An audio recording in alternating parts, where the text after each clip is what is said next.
What's up, everybody? Welcome to Kind of Funny Games Daily for Monday, April 16th, 2018. I'm one of your hosts, Greg Miller, alongside Tim Geddes. What's the most? What was the giggle about there? The Greg? giggle there was just Cool Greg standing on his tiptoes, hands out like this, and then when we went live, he did like this. It was like, it was good. It was good. I think you can just point. You can just do that. But it was just, You can do whatever you want. I mean, man. you Feel it got there out. in the end. It was just so original, Cool Greg. Yeah, you know what I mean? Like, it's just so original that I'm just going to do it. That's a lovely jacket, It Tim. is a lovely jacket, Greg. It is. I'm so cold. Are you guys cold? Anybody else in the room? Kevin, you cold? This is Kevin's not keeping cold? me warm. I mean, I've been wearing it, but my hands, if you're an audio listener, we're both wearing the Letterman jacket from kindoffunny.com/store. Yes. Even Kevin Coelho, big dog over there at the control center, he's wearing it too. Ow, I don't know ow, how ow. many of us are wearing it. We are all, Jackson, his Achievement Hunter one. Well, we won't talk about that now. How was your weekend, Tim? It was fantastic, Greg. Yeah. Fantastic. Do you have any time to play games? I did. I played a lot more God of War. Oh, yeah? And let me tell you, if you listen to my review, your review of God of War on Kind of Funny Games Cast. Available right now, today, youtube.com/kindoffunnygames, Spotify, everywhere. It's free. Podcast services, it's free. I was just giving my impressions of it, of the first early hours, and I thought it was really great, but I didn't think it was this like masterpiece. You weren't coming down with all the other reviews and myself. Exactly. People were like, this is amazing. masterpiece. As I played more, I'm probably now 11 hours in. Yeah. Liking it a lot more. Good. Starting to see all the things people are talking about. Still have my problems with it, but Sure. they're minor criticisms for what is honestly a fantastic game. Great. It is an experience. Yeah, when you texted me that you were in love with it finally, I was like, oh, thank goodness. It clicked, I man. really didn't want It hit a this to be moment. one we weren't on the same page about. Because I just feel like, not to go on too long about this, I just feel like in the early stages of it, the combat is kind of bare bones. And That's fair. I know exactly what you're talking about. When I it started, wasn't until I got a couple more skills that I was like, oh my God, this is how this all pieces together. Right. And it becomes so satisfying. And the challenge is there in a way that feels fair. I like it. Big fan.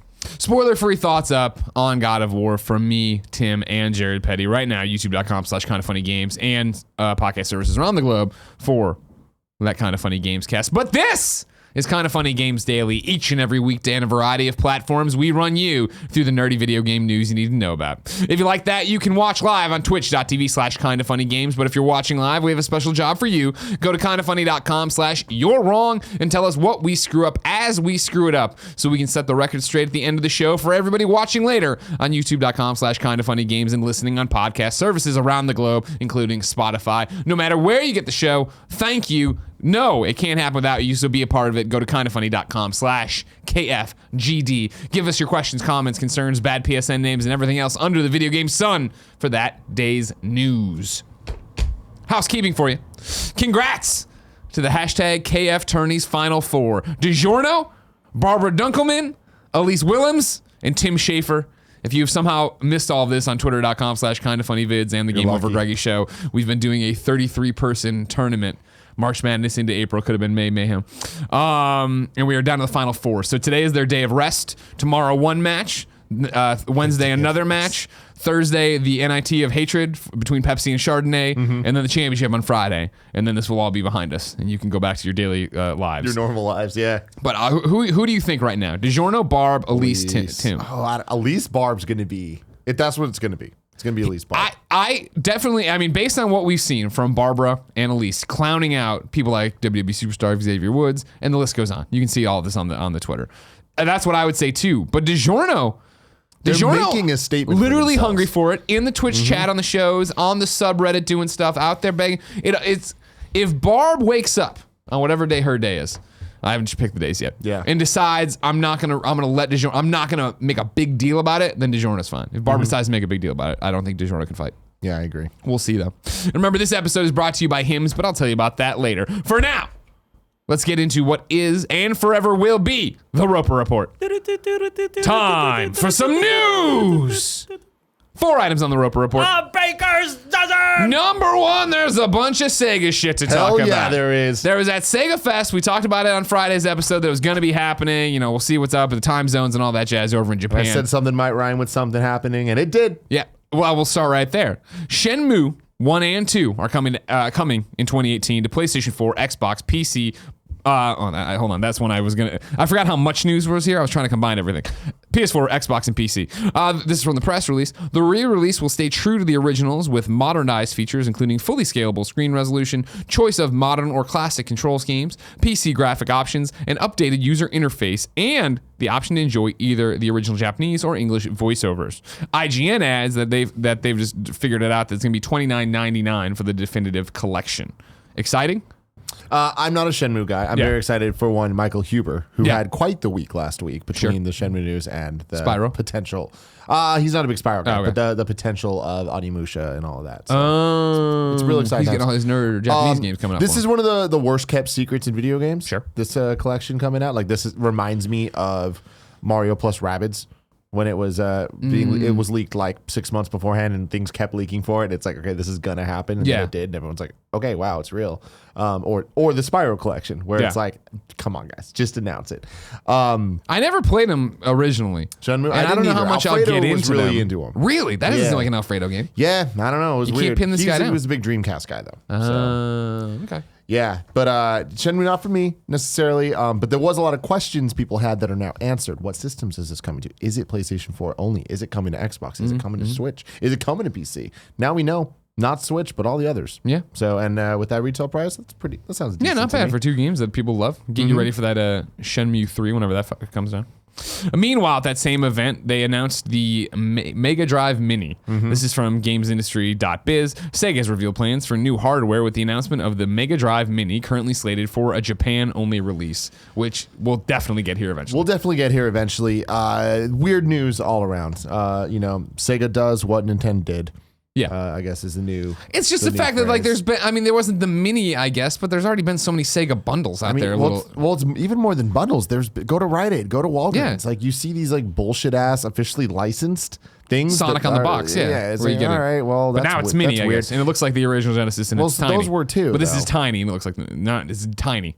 Understand? Those were tiny as well. Well, this is super tiny. We'll see what games come with it. I just feel like this is whatever. It's neat. If the Genesis one comes, I'll want one just to like put next to my other mini systems because like I like things. Where's like the Mini Master System? Is what I'm asking. That is a question. You know what I mean? Yeah. I think you're the Don't only skip one the asking generation. that No, Levi question. Buchanan somewhere is asking about that too. But it's interesting. I just feel like it's not gonna really change anybody's life. No. Again, I feel like this has already been around. Like you're saying, you can go to Walgreens and see it there in some crappy ass those collection. are really janky and shitty. Sure.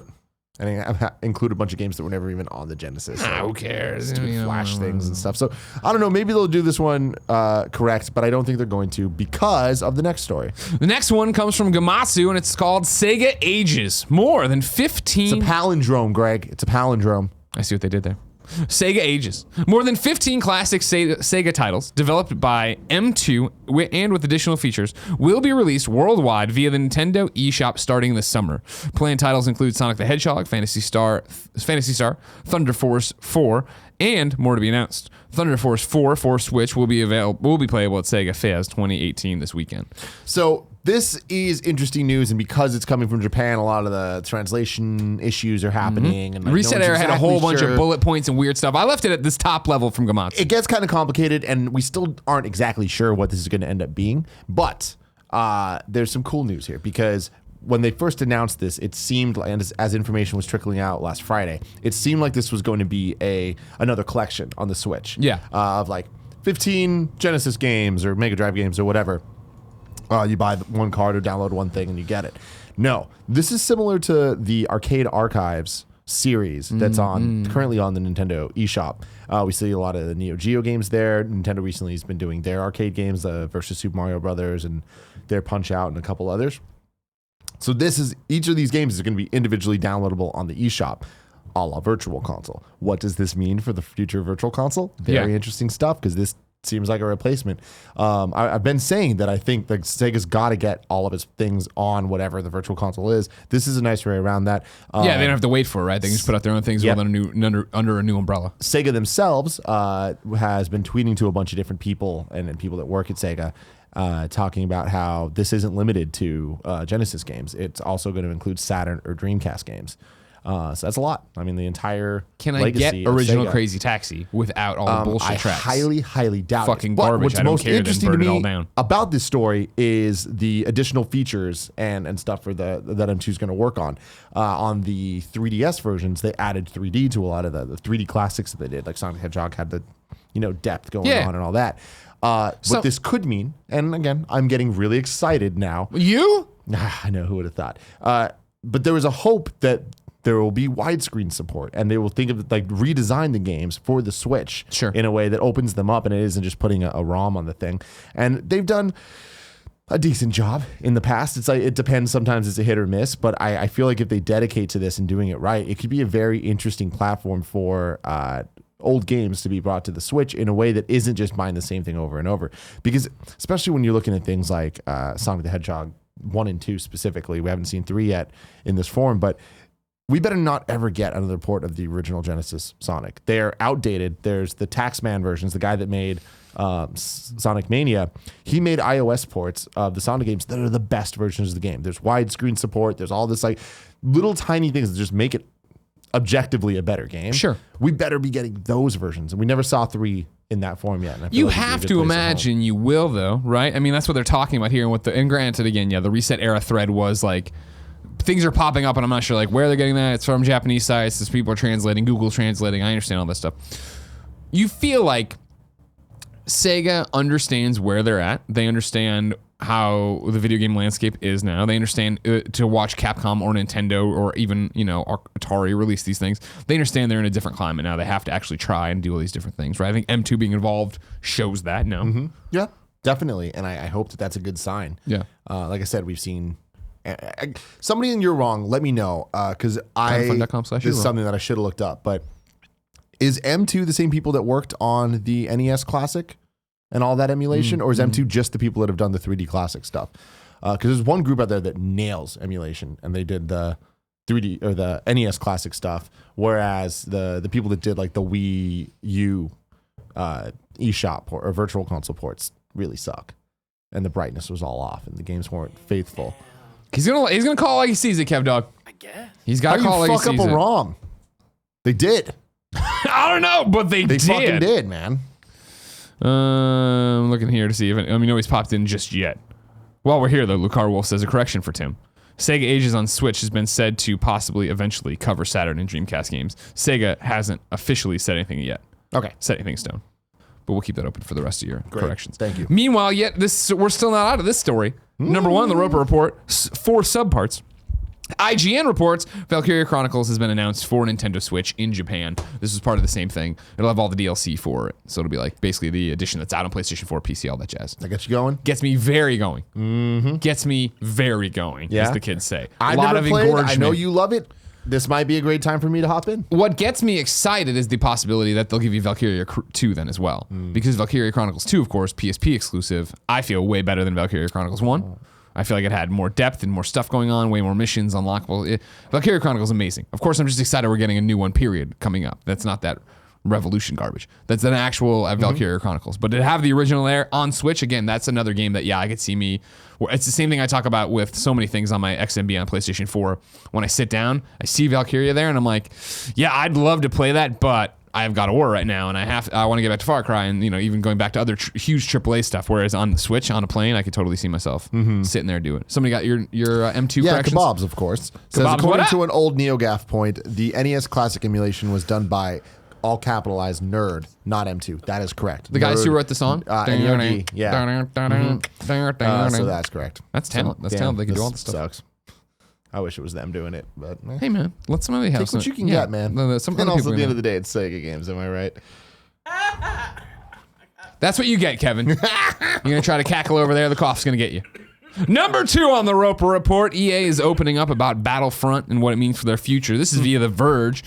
Great article, really long. I'm pulling, obviously, 3 paragraphs from it. Not obviously. I'm pulling from this game. There's a whole much more to go read. According to Patrick Soderlund, a longtime EA executive who just yesterday made the company's chief design officer.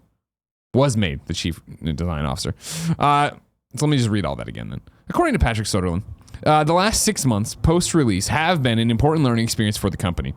And it's been an experience that will help shape how EA operates moving forward. Quote, I'd be lying to you if I said I'd be lying to you if I said that's what's happened.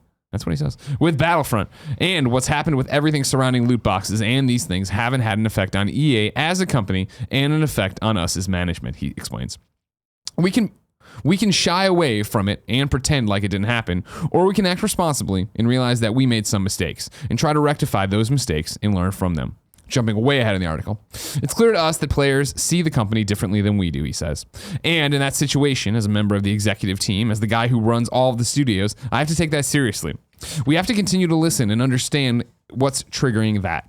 We have to be very cautious of what we do. But Sutherland acknowledges that only the company's actions, and not its words, will make a true difference. Quote, we have to take action and show people that we're serious about building the best possible products, and we're serious about treating the players fair, and we're here to make the best possible entertainment that we can, he says. And in the cases where we don't get it right, we just have to listen and learn from it and be better. What you'd expect, but good, honest, he's owning PR. Yeah, in there's some talk about obviously how this would affect Anthem, and it's basically the same thing of like we have to take the lessons learned from Battlefront and apply them to Anthem and not have any of this stuff happen. Yeah. And learn and go from there. But interesting article always. Number 3. Man, I wonder if they'll bounce back. I don't know if they can. I mean, in the public eye. No, no way.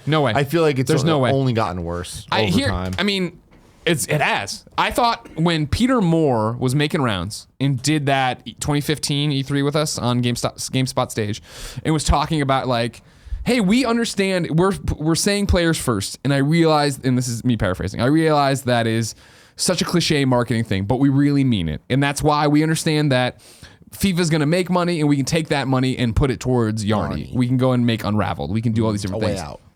Well, yeah, but I'm talking about it in 2015. That they could do all these different things and earn it. And I thought that really was them being honest and owning that, yep, we've been voted the worst company in the world 2 years in a row or whatever, our most evil company, whatever the fuck it was, that internet vote. And we're going to turn it around, and we're going to be part of that. And I was like, oh, that's really awesome to see them do that. And, you know, the first Battlefront, I feel like, was in that vein, right? Of like, hey, we're making this thing and this is what we believe in. Oh, you guys, well, all right, we hear you. Single player is important. You know, we'll look into that and blah, blah, blah, blah. And then just how I felt like they were on a better track.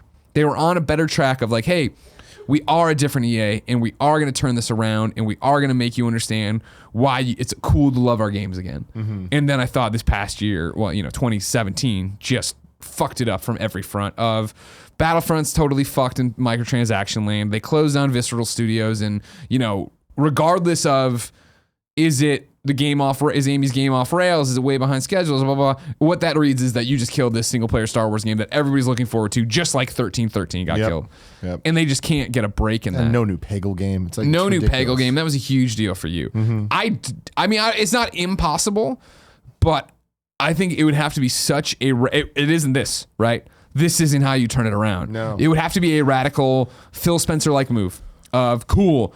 All the leadership is gone or changed over or whatever, and like the first thing they do is they do a real press conference where they have IGN and GameSpot and everybody else come there, and it's super humble sitting at the table like, hey, yep, we fucked up, and today's the day where we're stepping forward and not act like that. And what's interesting is I feel like they could take a page from Ubisoft and learn how they did it. Because Ubisoft was never, hey, you're the man and we hate you, blah, blah, blah. But for a long time, I feel personally, and correct me if I'm wrong, in kindoffunny.com/KFGD, this isn't a real you're wrong.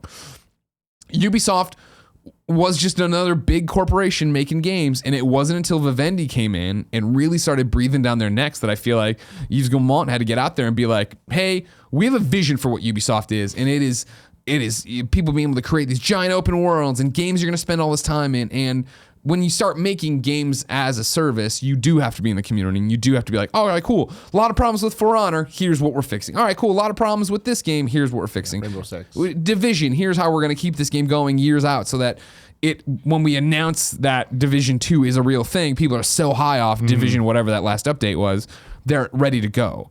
And I feel like they got way more in front of it. And this is what, I don't know how EA does it, of being the underdog. It's the same reason Xbox, I think, was able to pivot, get Phil in there, and be the underdog again. And like, people want to root for the underdog. Absolutely. What EA's problem is that they are EA, and they have Madden, and they have FIFA, and they're putting those out every year. And this is the problem in quotes, clearly not a problem from the bottom line, but a problem in terms of how do you get the gamer to cheer for this giant corporation? Yeah. And I don't have the right answer for you other than coming in hat in hand and being like, hey, we fucked things up and here's how we're fixing them. But that isn't something you make overnight. And I don't even know if that's a real problem. It's the same thing we talk about all the time, or even when this was.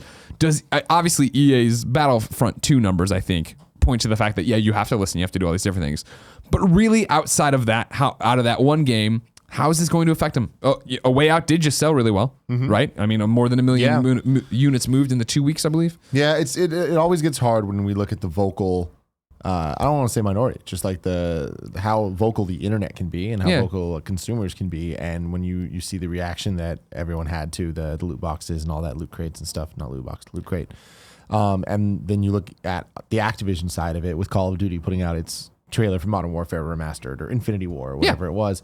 Infinity Warfare. It was Infinite Warfare. Infinite Warfare. Jeez.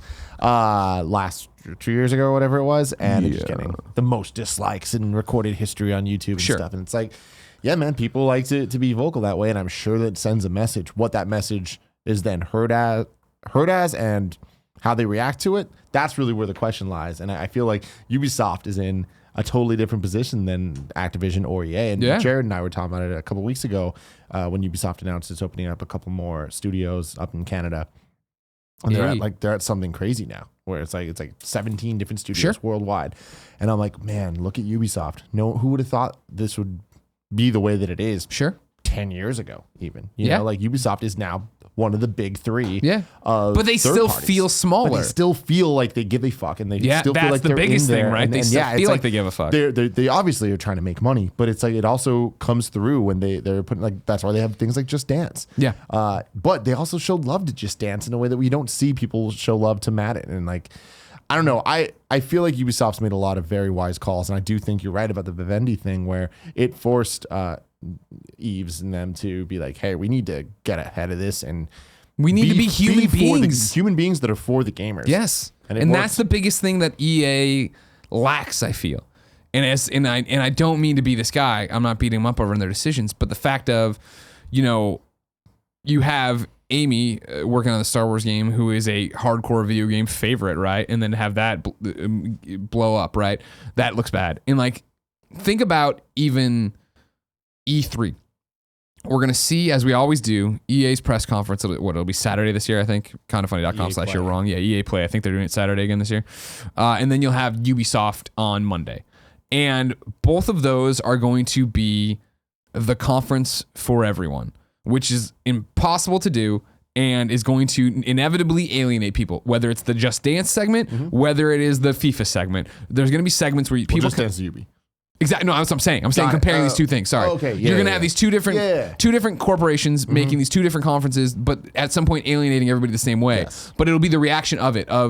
I know that Ubi is going to open in some way. Well, Aisha will probably host it. But then on top of that, Yves Guillemot is going to come out, right? And he's going to be very like, hey, in some way make a jab that we're safe and we've beaten Vivendi and now we're able to just focus on being us. And he's going to come out and he's going to have that French accent and it's going to be really cute and he's going to be awesome. At EA, it's going to be Patrick Soderlund, right? Who seems like a nice guy and has a good head, but he's going to come out with the Madonna mic on, and everyone's going to be like, "Here's another EA suit."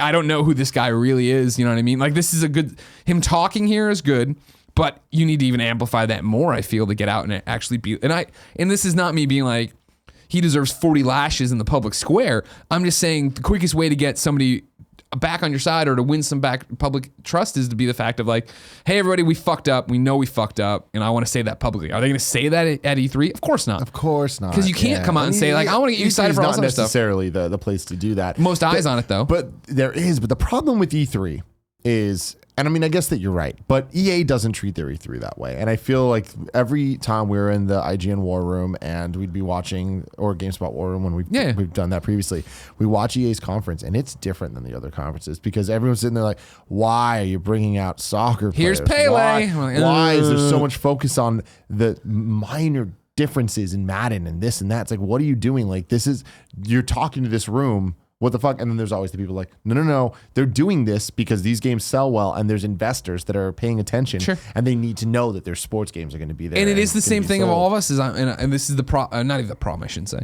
This is the hard spot EA's put into. Is like, yep, you and I don't care about the FIFA stuff or why Pele thinks it's interesting, but FIFA sells a gajillion copies, and a lot of people do care about the little improvements. In the same way, like with a Madden, I'm always like, yeah, what did you do this year? Oh, okay, interesting. Oh, that's neat. You know what I mean? Like, I don't know if I need Cam Newton to come out and be interviewed about, hey, we're your quarterback and we're doing quarterback changes. Yeah, in my opinion, E3 press conferences are not the place to do that. That's what I agree 100%. Blog things are for, or whatever they want to call it. The best thing EA could learn from is Ubisoft and PlayStation. And I really feel have someone come out, I'm a normal person, I'm holding a microphone, I'm in a t-shirt, we're all people, we all want to make games, and like here are all the people who work at EA and Untitled things and what they've been working on, all these similar. It was Ubisoft, right, that did the one, or maybe what was where they talked to the kids, whose conference a few years open went talking to the kids about it.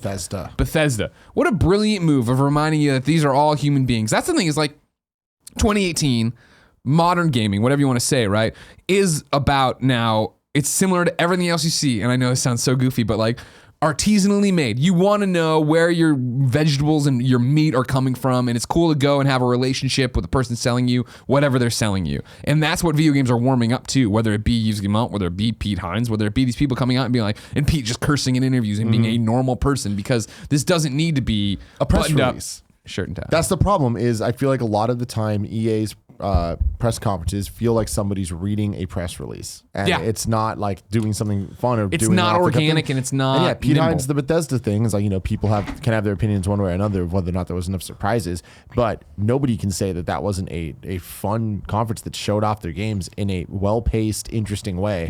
Ubisoft, they have hit or miss moments, but I feel like at the end of the day, their conference is great. Where it lacks the last couple of years is they're way too long, and like they need to understand that segments need to be shorter. Not do the thing where it was trailer, then we talked about the game, then another trailer. Like, no, that's too much. I don't. Like trailer, nobody cares this much about Eagle gameplay Flight. demo. Like, no. Yeah. And then EA though, it's like, now we're gonna show Battlefront 2 multiplayer for 30 minutes.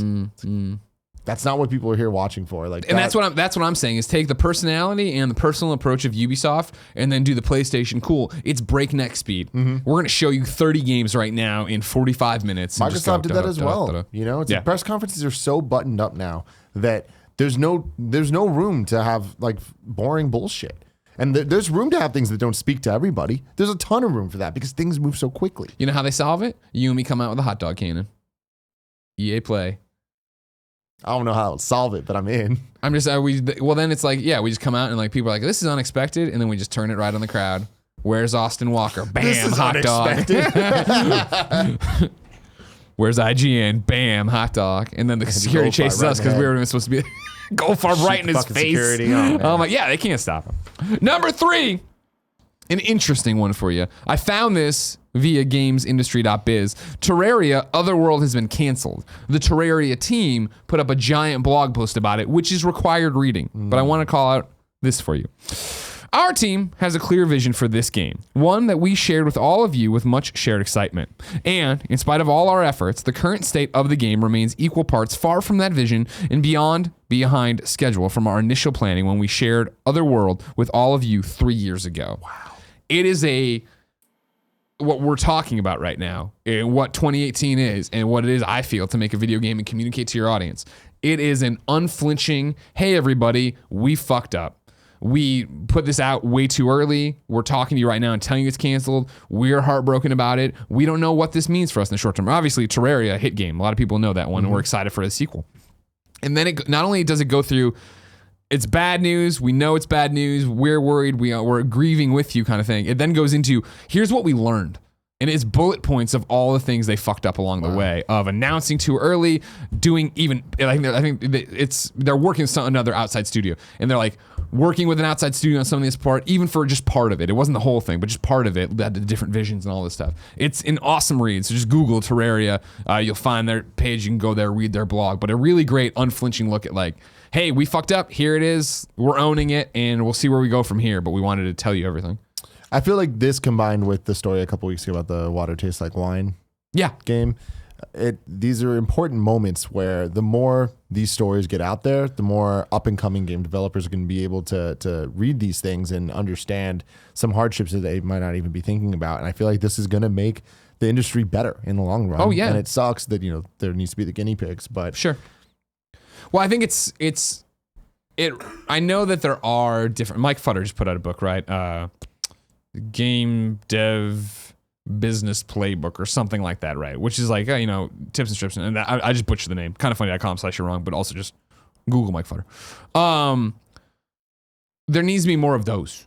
I feel like it would be awesome to have it all gathered in one place for free. And much like how when people, if you want to create anything, a video game, this, that, the other, I always tell people, go to the YouTube creator playbook, right? It doesn't matter if you don't want to make YouTube videos, there's so much great advice in there. But it's the same thing here, right? Where they're talking about consistency and immediacy and don't announce something when you're not ready and when you don't think. And it's the same thing we struggled with, and I feel like we're way better about now. But when we have an idea for a show and a logo, we get so excited and want to share it with everybody. But if it's months and months away, there's no reason to do that. Man. Yeah.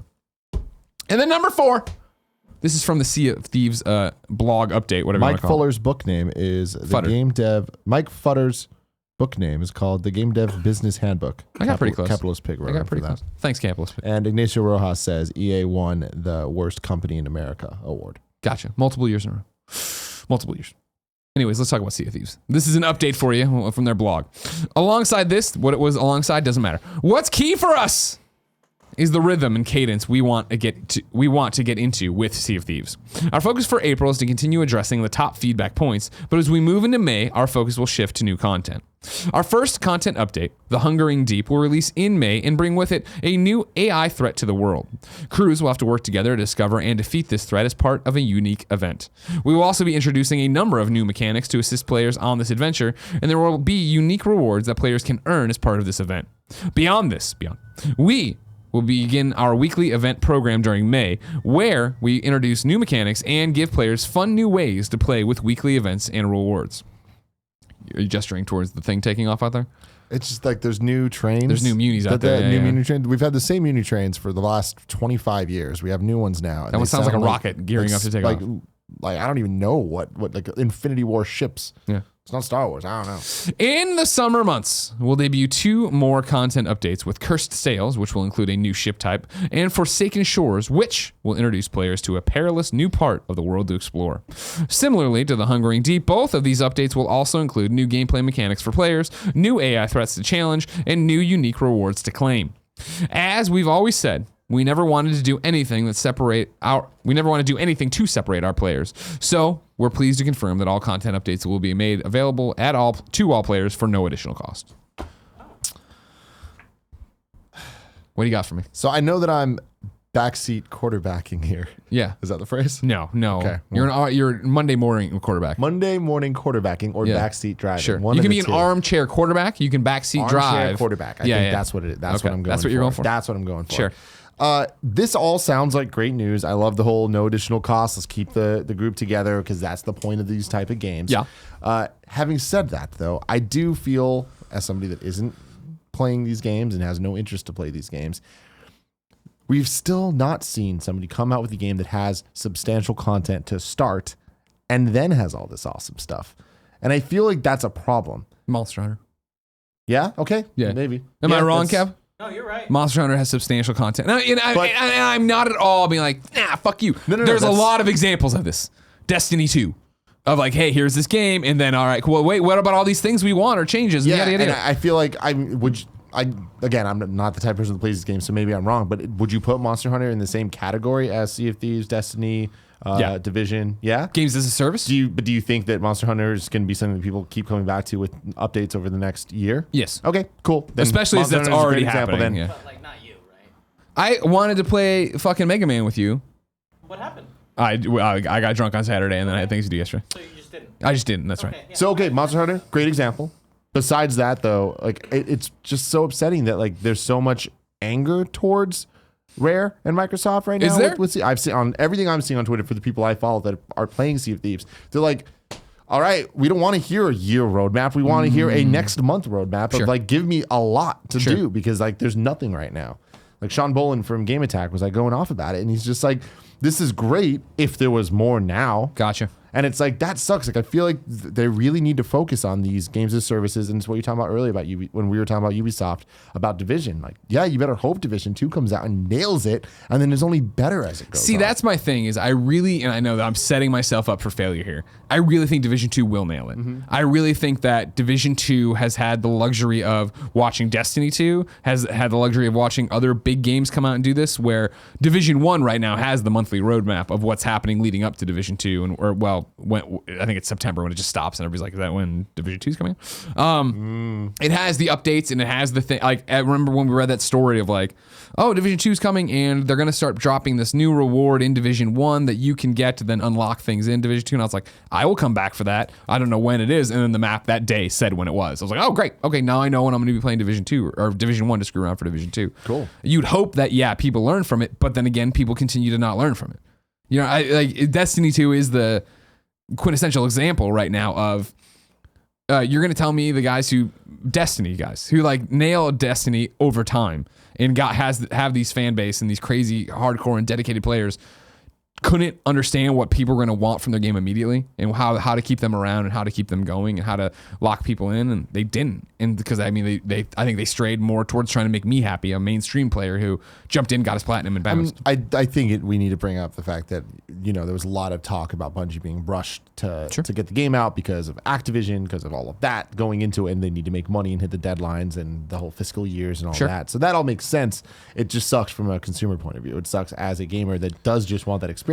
And I do feel like these big companies, Activision, EA, and Ubisoft, over time, Microsoft, are going to realize that they need to get it right to leave a good taste in people's mouths so they want to keep coming back, or else it's going to be way more staggered. You're going to lose out on so much of the community that could still be there. Yeah. I do think Game Pass is going to be a big changing factor for all this stuff. And we saw what's it called? Master Chief Collections being added to Game Pass, and someone tweeted at us saying that like what we've talked about is already being kind of like beta tested almost. Get Live. You get Xbox Live Gold and Game Pass like for a discount if you get them together and all that stuff. It's like there's an interesting world being created here in the Microsoft ecosystem, and I feel like had Sea of Thieves came out with a much stronger content lineup, its first installment, that the rest of this would just keep people subscribing to Game Pass for a very long time.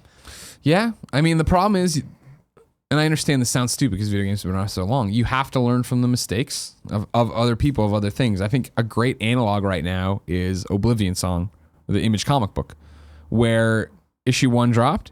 It's a Kirkman book. You read through it. And at the very end, Kirkman's like, you know, has this letter to the audience where he's just like, yeah, you know, I've been excited about this. I've kicked around for a long time, done all this different stuff. And he's like, we're not going to make the mistakes of the past. As of writing this letter, I just submitted script 13.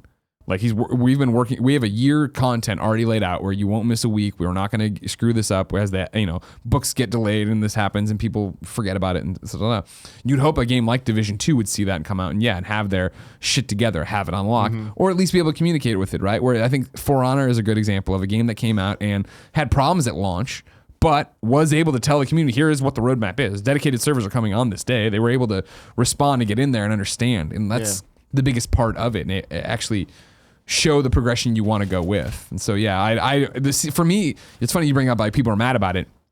My thing with Sea of Thieves is I see no one talk about it anymore. It did the exact same thing I think a lot of us thought it was, where it came out of that beginning thing. For a week, people were really talking about it, but the vibe was, it's really cool, but there's not much to do. And then it kind of just faded away. I feel like the reason, and I agree with you in that in the broad sense, but I think that the reason I'm seeing a lot of people talk about it is such a streamer game. It is such a let's play game. Sure. I know the Achievement Hunter guys are like addicted to it. Yeah. They keep playing it, but that's because that's the style of game they play. But I've even heard them say like where there's nothing here. Yeah. Well, Tim. Yeah. I'm excited to see what happens in the future. It's my favorite part of the show. With Sea of Thieves. Oh, really? Yeah. I'm glad. But it's so far away. Are you making just a bowl of candy over there? Like what are the noises? What are you making over there, Chef? Jack gave me a Lego set. Oh, A Lego Legos. set. Okay. Is your microphone on while you Lego set over there? Well, is it you're about to do the bit. Well, I'm just when it was all crunchy bags and stuff. Well, yeah, right. Crunchy, For these crunchy like bag. 10 seconds, this is when I like pulled out the second bag. All right. Like it was literally for like the 10 seconds you've heard. All right, just do your thing. But if I wanted to know what was in Digital Mom and Shop Grop Shops today, where would I go? The official list of upcoming software across each and every platform is listed by the Kinda Funny Games daily show host each and every weekday. Yeah! Thank you, Kevin. Out today, Yeez 8, Lacrimoso of Dana on PC. Enjoy yourselves. Sure. New dates for you. This is via IGN. Final Fantasy XIV is getting a companion app alongside Maze Under the Moonlight patch with more content building on the Stormblood expansion. That's all coming late May. You can get over to IGN for all the details. Then deals of the day for you. Similar to that horror sale PlayStation was doing on Friday, Xbox has an un-Halloween horror spectacular sale in honor of Friday the 13th. And near halfway point to Halloween. Yes. An anniversary we all celebrate. The ID at Xbox team has curated some of our favorite horror games and discounted them up to 70% off. Yes, Friday the 13th is in there. Meanwhile, over on GameSpot, Shovel Knight Treasure Trove, which contains the core game plus all of the expansions for $20/£15 on nearly every platform. The sale ends April 18th, so get on that. I have two things to say about that. One, a question. Someone let me know in kindoffunny.com/you're wrong. When does the King Knight DLC come out? I think King of... And what's it called? I don't remember what it's called. So let me know that. And two, if you do not have this game, $20 for the Treasure Trove, which is all like the game and all 3 expansions. It is one of the greatest deals of video You're a big games. dum-dum if you don't get it? You're a big old dum-dum if you don't get it, especially on the Switch, because it's fantastic there. Yeah? Yeah. On Vita, it's got trophies. Just put On that Vita, up there. but all these are available. It's literally anywhere. Just fucking go. You can get it on a toaster at this point, I'm pretty sure. You need Wi-Fi on the toaster, but you can get it there. Time for reader mail, but first I'm going to tell you it's brought to you by Hims. Guess what, ladies and gentlemen? Are you losing your hair? Well, Hims is there to help you. 66% of men lose their hair by the age 35, and it's easier to keep the hair you have. That is true. Than replace the hair you've lost. Ask Nick Scarpino. Hims sends you all this stuff. It's the one-stop shop for all your hair loss, skincare, sexual wellness, and more for men. Thanks to science, baldness can be optional. Hims connects you with real doctors and medical-grade solutions to treat hair loss. Nick and Andy are trying it right now. They did the whole thing, because what you do is you go on the app when you get it, or the website. You put in photos of yourself. If you need a doctor's approval, they put you in touch with a doctor. You get to talk to them that way. Then they do the whole thing, send you the stuff, keep track of your results, do all this different stuff. Mm-hmm. You know what it's all about. Because if you got a bald spot, you got something else, your hairline's receding, you go there, forhims.com. They have well-known generic equivalents to name brand prescriptions to help you keep your hair. There's no waiting room, no awkward doctor visits. You can save hours by going to forhims.com, just like Nick and Andy did. Mm-hmm. So order now. My listeners get a trial month of Hims for just $5 today, right now while supplies last. See the website for full details. This would cost hundreds if you went to a doctor or pharmacy. Go to forhims.com/gamesdaily. That's forhims.com/gamesdaily. Forhims.com/gamesdaily. What else are you going to put on your head? A shoe? Not advisable. No, I don't think that would help you with any of these things. Where do I want to start with you? Kebab Tim says Geddes? the release date of Shovel Knight King of Cards just says 2018. Nothing more specific than that. Where do I want to start with you?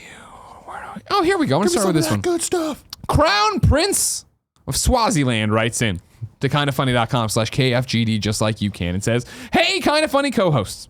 This week sees the release of 2 blockbuster games with family-oriented narratives, Yakuza 6 and God of War. Both games showcase rather personal narratives in which the protagonist has to look after a child throughout the story. In Kiryu's case, this would be an infant, and in God of War's case, this would be a young child. It seems to me that the father/mother and child dynamic is becoming more and more prominent in narrative-driven games, as we've seen in The Last of Us and the Yakuza franchise. My question is this: what makes these father and child-driven games so special? And how are they able to resonate and have such a large impact on gamers who may or may not be parents? And also, do you want to see more of these family-driven games? I am absolutely stoked for Yakuza 6 and have been anticipating the title ever since I beat Yakuza 5 years ago. Keep up the good work. Crown Prince of Swaziland. I think you're seeing more and more of them because we're all growing up. Mm-hmm. I think that's the easiest thing. I think that I always talk about, when I talk about my personal history with video games, is that I'm lucky enough to have aged with the industry, where the industry has grown up alongside me, and I feel that's the same case here. And while I want to talk about video games, and you might just want to play them, the people who are creating video games are going through the same struggles and things. And I think that's why Cory Barlog making God of War right now is very different than Cory Barlog making God of War years ago. Absolutely. I remember at E3 last year when I was talking to him about God of War, when he was showing me a demo, and he was like, yeah, I mean, I just had a kid, and that's not a coincidence. You know, and he's like, but that seems a little too one for one. He's like, more than that, it's like this game is, it's way more grown up than the other God of War games, because I'm way more grown up. The team's way more grown up. Video games are way more grown up, and that's why you're kind of seeing this. And why people like these, I feel like anybody can relate. Like whether or not, like everybody has a mom and dad, whether or not they grew up with their mom and dad, there are figures in people's lives that kind of can fit into those roles. Well, that's why, I mean, that's people can again relate what to you're that. saying is like this is a universal theme. And again, like you're saying, even if you don't have a mother or father, like you obviously you're adopted or whatever your personal situation is, you then have emotions and feelings connected to the words mother and father and the relationship you had or didn't have. And you know, I'm playing God of War and Kratos and Atreus, like I see elements of my relationship with my father there, and my father is not the God of War, nor was he nearly as quiet and angry as Kratos is. But like, there's touchstones to that make it play out in that way, and I think it's an interesting dynamic to play with because again, everybody has some connection, some emotion, something wrapped up in that, and I think the reason you're seeing them now start to happen is the fact that you know, Neil Druckmann is a dad, Cory is a dad. These people who have made different games and will make different games going forward, and the people who are playing their games and grow up in different parts of their age are going to want to make a very different game overall. And that's what's great about this. You know, this is why games are art. Games reflect what the artist is making and what they're going through in their life. So if kids and family are a big motif right there, that's a big part of it. In the same way I feel Cory was getting his fuck on back in the oh other yeah, days. oh my god, he was banging ladies and getting red orbs. That's it. He was like, I should put all this in a game, and Jaffe's like, I already did, and then there was a very confusing thing. I feel that's why it'll be interesting to see what these men and women continue to make as they go on, and I think loss becomes more prevalent, right? As you do start losing partners, friends through death, through old age. What is the narrative you're wrapping around that? In the same way, you know, Florence comes out and resonates so well because it's such an honest, unflinching look at our relationship, the ups and downs of it. I think that's where it gets interesting and where video games get super, super cool in the fact that you can tell whatever story you want to tell, and why Edith Finch can go out and win BAFTA's Game of the Year and do all this amazing stuff because, again, as we all age up, we want a more diverse spectrum. We want to play different kinds of experiences. We want to have things that are representative of what's happening in our life. Amen. Let's get one more kind of God of War question in here. Got it?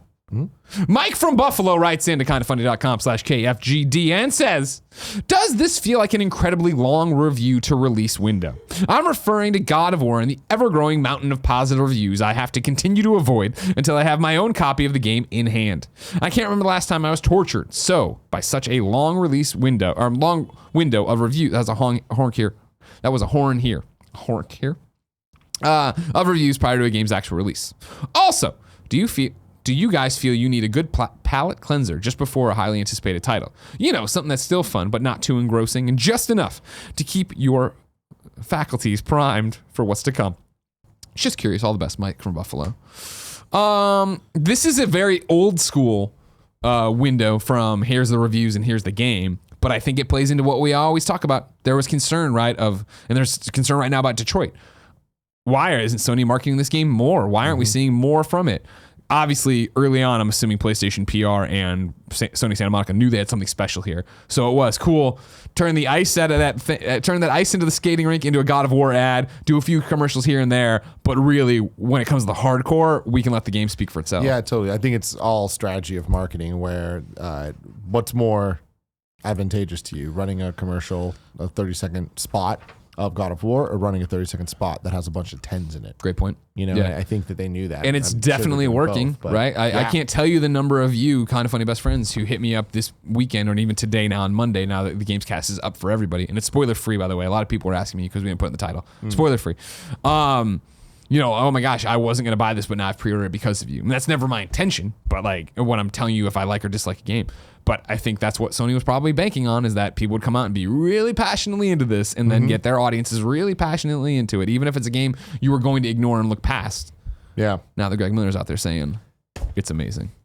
It is amazing. And then do you need a palate cleanser before? No, I get kind of obsessive when things that I'm looking forward to are coming out, and I will become an active member of the Reddit communities for the weeks leading into it, or just forums in general and stuff. And that's for video games, movies, iPhones, kind of whatever it is. Like I really get totally into it, and so it's like I couldn't even focus on something else. If I'm waiting for God of War, like I couldn't be playing. That's the thing is I don't need a palate cleanser as much as I need shorter experiences. Like that's what honestly sucks about oh woe is me about getting God of War early was that I was in the throes of Far Cry 5 and having a great time, and then God of War came and I was like, oh, when's the embargo? Stop everything, we're playing that. And even now it's like cool. I'm not going back to Far Cry till I platinum God of War. Like I need to go through and do all this different stuff. Shredberg writes into kindafunny.com. Party time. Is that where we're going? I guess. Shredberg, the last dinosaur. Or that too. He's my... he went to kindafunny.com/KFGD and says, hey, Greg and Tim, this Friday, one of the biggest exclusives of the year is coming out. That's right. Nintendo Labo is just around the corner. Personally, I couldn't be more excited, especially after seeing the Labo garage and creation tools. However, I haven't seen many, if any, talk about Labo outside of Nintendo themselves since shortly after launch. Why do you think this is? Am I just looking at the wrong outlets? Did Nintendo announce too early, heavily reducing the mindshare? Or will the coverage in mindshare pop up after the embargo lifts? Thank you so much for reading my question, Shredberg. P.S. Can we expect any sort of review/discussion about Labo at any point from Kinda Funny? I'm gonna say probably not to that bit. If they send it, you will. If they send I still want to learn to play the piano with it. Yeah, I probably won't. But I think that you might be looking at the wrong outlets because following GameXplain and IGN, there's been a lot of coverage of Labo. And Nintendo's only had one preview event, maybe two preview events for it. But I've seen a lot of content come from it, from both GameXplain and IGN. GameXplain obviously being kind of the Nintendo guys when it comes to this. And IGN really focusing on things that are different like this and more kid-focused properties and interesting ideas. And from all of them, all the things I've seen, everyone loves it. I think it's a game, or it's whatever you want to call it, a platform, a game, whatever you want to say. That's going to, gain a lot of steam when it's out. I think if Nintendo's smart, I think they do send us copies. I think they send everybody copies. And then it's like, cool, we'll talk about it when you want to. Because that's a bunch of Instagram videos of me and Kevin putting this stuff together and screwing around and me learning piano. And I think that is when it's out in the public, that's when you'll see the coverage. Because it's really something that, like, there were preview events that we didn't get invited to, but I guess it's because in general we've just been like, I think we did. Oh, did we? And I just missed it. My apologies. I'm pretty sure I turned it down. Okay, it might have been. We get the same stuff, but you handle more some of the Nintendo stuff. I think we would have turned it down, right? Because all right, cool, we're gonna do something. We're gonna go there. We're gonna stand up. I'd much rather have it in the office and screw around than come on the morning show and f with it. You know what I mean? That makes sense. And I feel like that's for a lot of people, especially like it's a YouTuber thing. When you get that out to YouTubers and people on social media and influencers, that's when you'll see a lot of stuff about it. Because like, what's a review gonna tell you outside of if it's functional and it can do this thing, but you want to see people play with it, and I think that's why you haven't seen anything about it. Tim, it's time to squat up. Oh my God, never roll alone. This is where one of you writes into kindafunny.com/KFGD, giving me your name, username, platform of choice, and why you need help in a video game. Today, Ryan writes in and needs help. He's on PlayStation 4. His PSN is tee-six-Shen-ard. So that's the letter T, the numeral 6, CHENARD. Kevin will put it in the description as always. Ryan says, I'm looking for help with Far Cry 5 trophies for co-op and arcade. I play a lot of different games, including Monster Hunter and Star Wars Battlefront 2. So, if you think we can help each other, please add me. Everybody, hit up Ryan. Enjoy his company. I got a rotating segment for you. What do you got? While you get your wrong together. I'm good. This new segment is called Watch Jared's Content. Someone under the pen name Jared Petty wrote in. I don't believe it's really Jared Petty because it doesn't sound like him. And it says, hey, Greg and company. Might want to let people know they can check out the new episode of Hop, Blip, and a Jump with Jared Petty right now at youtube.com/Hop, Blip, and a Jump or hopblipjump.com. The latest installment is all about the relationships between parents and children in games, something we've all had on our minds with God of War on the horizon. Thanks, fake Jared Petty. If you want to go to the real Jared Petty, go to hopblipjump.com. And of course, remember, we pay Jared pennies. He needs your help over on his YouTube channel as well. Mm-hmm. He's not full-time here. Help him stay alive. Patreon.com/Jared Petty. I looked at Kevin like he would know. The link is in there also to that video. Our description. Oh, great. That's helpful. Thank you very much. Look at you, Kevin, making things happen. The link is in our description for this video if you want to go watch Jared's new thing, because Jared does good content. Tim! Yes. We asked people watching live on twitch.tv/kindafunnygames to go to kindafunny.com/you're wrong. Tell us what we screwed up as we screw it up. What did we screw up today? We didn't screw up anything because I corrected everything we did as we went. Nice. That's my man. Give me a pound right there. So the only thing we got some Shovel Knight stuff and the EA thing. All right, not too shabby. And the book name. While I'm at it, I'm going to tell you the host for the week, because a long time ago somebody asked for that, and then I kind of stopped doing it. But I tell you at the end of the shows, but it gets confusing. Tomorrow, Tuesday, is Tim and Andrea, because I'll be playing State of Decay 2. Ooh. Can't tell you about it right away, but I'll tell you about it when I can. Wednesday, it's me and Gary. Thursday, it's me and Jared. Friday, it's me and Andrea. Ladies and gentlemen, this has been Kind of Funny Games Daily. Each and every weekday on a variety of platforms, we run you through the nerdy video game news you need to know about. If you like that, send in your questions, comments, concerns, bad PSN names, and anything else under the video game sun to kindafunny.com/KFGD. Then watch us record it live on twitch.tv/kindafunnygames. Watch it later on youtube.com/kindafunnygames. And listen whenever the fuck you want to on podcast services around the globe, including Spotify. No matter where you get it, thank you for consuming the show. If you like it, please consider going to patreon.com/kindafunnygames, kicking us $1. What's that? You already give us $1. Why not give us another $1 just for the month? Just for 1 month. That's all I'm saying. Tim? Mm-hmm. I love you. I love you. I love your fashion sense. Until next time, it's been our pleasure to serve you.